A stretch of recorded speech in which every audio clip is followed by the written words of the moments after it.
Guys আজকে চলে এসেছি, দেখো রাত্রি এখন বাজছে তোমার একদম 11:34। তো চলে এসেছি কলকাতার উদ্দেশ্যে। তো আমরা যাচ্ছি না, হ্যাঁ আমি ছাড়তে এসেছি ওয়াসিমকে তো কলকাতা যাওয়ার উদ্দেশ্যে। তো ওরা কলকাতা থেকে আবার দিল্লি যাবে। হ্যাঁ তো এখন দেখে নাও রথবাড়ির ভিউ একদম কেমন লাগছে সব বাস। তো বাসের আমাদের পুরো 1 ঘন্টার উপরে লেট আছে বাস।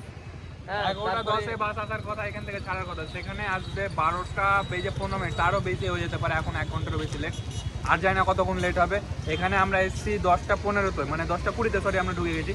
এখন বেজে গেছে 11:30, মানে 1 ঘন্টারও ওপর হয়ে গেল। আর তখন দাঁড়িয়ে থাকবো, কোথায় থাকবো এদিক ওদিক। তো দেখলাম নাকি রথবাড়িতে এটা হয়েছে, খালি শুনেছিলাম, ছবিতে দেখলাম, আজকে এত কাছ থেকে দেখলাম। কারণ রথবাড়িতে অনেকবারই গেছি কিন্তু সামনে থেকে এত কাছ থেকে দেখিনি।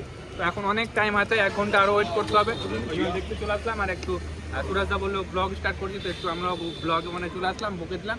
তো যাই হোক, যদি আমি পারি কলকাতার কিছু যদি ভিডিও আমি যদি পারি, তাহলে সুরাজদার পেজে আসবে, সেই ভিডিওগুলো আমি রেকর্ড করে আমি সুরাজদাকে দিব। আর দিল্লিতে আশা করি আমি যদি সময় পাই তো অবশ্যই তোমাদের জন্য কিছু আমি ভিডিও রেকর্ড করে সুরাজদার পেজে ছাড়বো। তো চলো টাটা বাই বাই, নেক্সট ভিডিওতে দেখা যাবে।